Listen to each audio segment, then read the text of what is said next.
Bonjour à toi, passionné de jeux de société. Je suis Céline, Brand et Community Manager pour Game on Tabletop, la plateforme de financement participatif pour les joueurs, par les joueurs. On se retrouve aujourd'hui pour parler de la nouvelle campagne de Lucky Duck Games pour la version francophone de l'édition remasterisée de Dice Throne, actuellement en cours sur Game on Tabletop. Quel est ce jeu? Quelles sont ses règles? Qu'y a-t-il dans la campagne? Et quelles sont les nouveautés de cette version remasterisée? Sans attendre, répondons à toutes ces questions.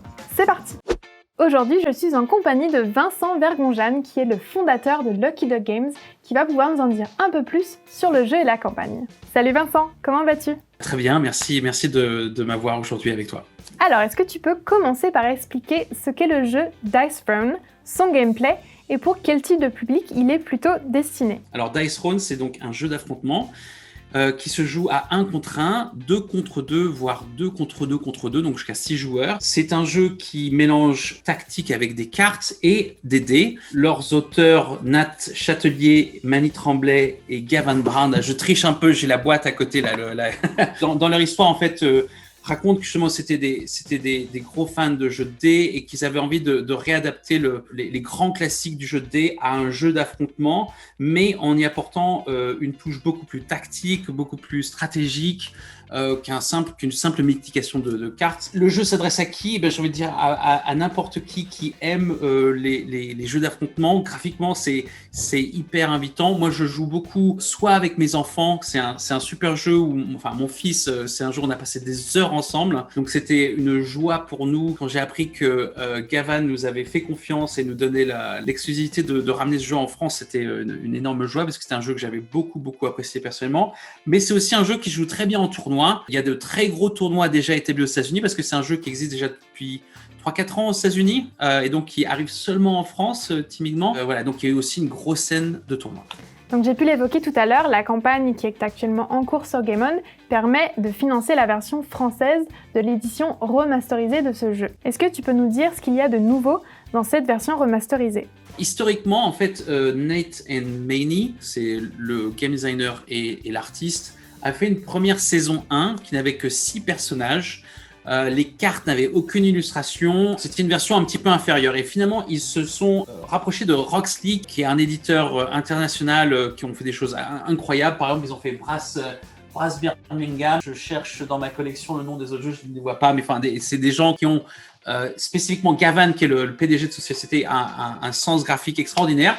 Et cette version remasterisée, c'est qu'ils ont pris cette version de base, ils ont rajouté 2 personnages, ils ont rajouté des illustrations partout, ils ont même appliqué des rééquilibrages qui avaient été donnés par la communauté, qui était déjà tombé amoureux de cette première version qui était un petit peu moins belle. Et puis surtout, ils ont rajouté des rangements game trays et une facilité de setup et de mise en place, qu'il n'y avait pas dans la version originale.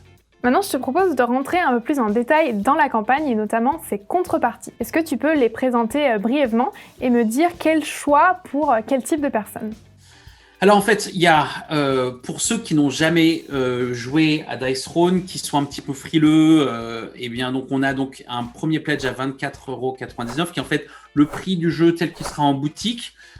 Et qui permet d'accéder à une des 4 boîtes du haut. Donc, en fait, le jeu, quand il arrivera en boutique, ne sera pas dans un gros coffret comme ceci, mais sera dans des petites boîtes individuelles, parce que du coup, c'est plus facile à acheter, c'est plus facile aussi d'essayer sans tout de suite mettre le gros prix.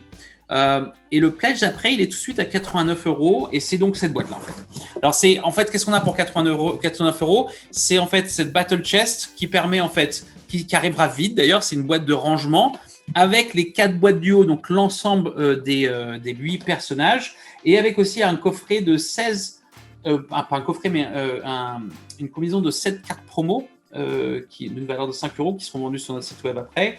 Et donc, évidemment, ce pledge-là, sont des gens qui ont lu ou peut-être déjà joué à la saison 1 initiale et font confiance aux revues qui sont passées, ou peut-être ont déjà acheté la version anglaise et veulent enfin une version française pour jouer avec leur famille ou leurs amis.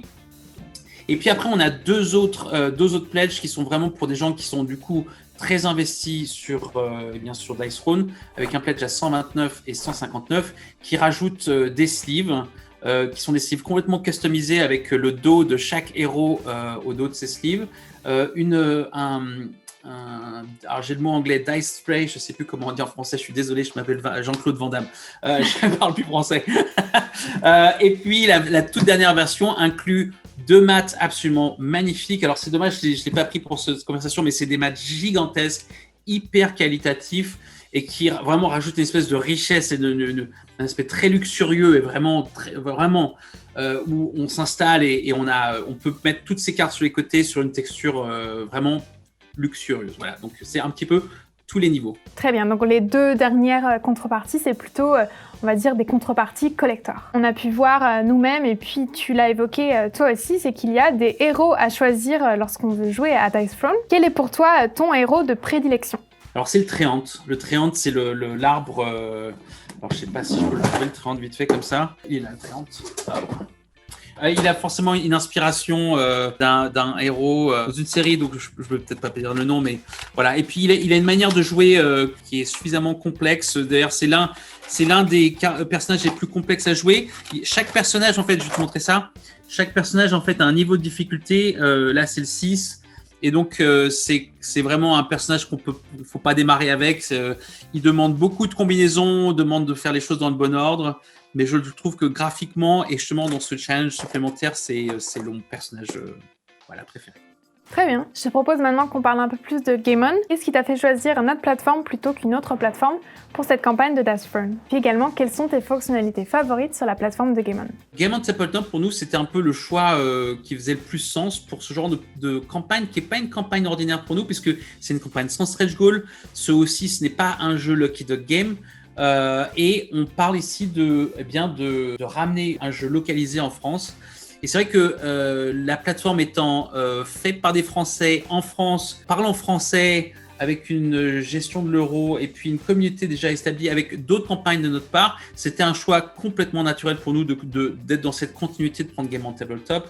Je pense qu'une des fonctionnalités que j'apprécie le plus, c'est une vraie clarté sur l'ajout des add-ons, qui est vraiment bien ici, parce qu'en fait, c'est une campagne avec des pledges, mais aussi un peu des choix à tiroir si on veut prendre ce qu'on veut, dans la fonctionnalité qu'on veut. Et je trouve que votre interface par rapport à ça est vraiment très propre, vraiment bien faite.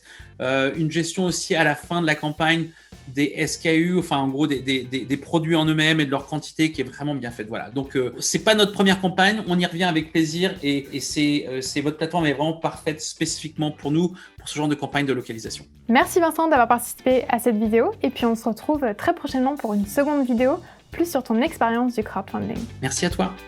Si ce n'est pas encore fait, je vous recommande d'aller faire un tour sur la campagne de Dice Throne. Et pourquoi pas aller la soutenir si le jeu vous tente. Vous trouverez en description de cette vidéo un lien direct vers la campagne. Comme toujours, n'oubliez pas de liker, commenter et vous abonner à notre chaîne YouTube pour ne pas rater nos prochaines vidéos. Merci d'avoir regardé et à très bientôt sur Game On. Salut!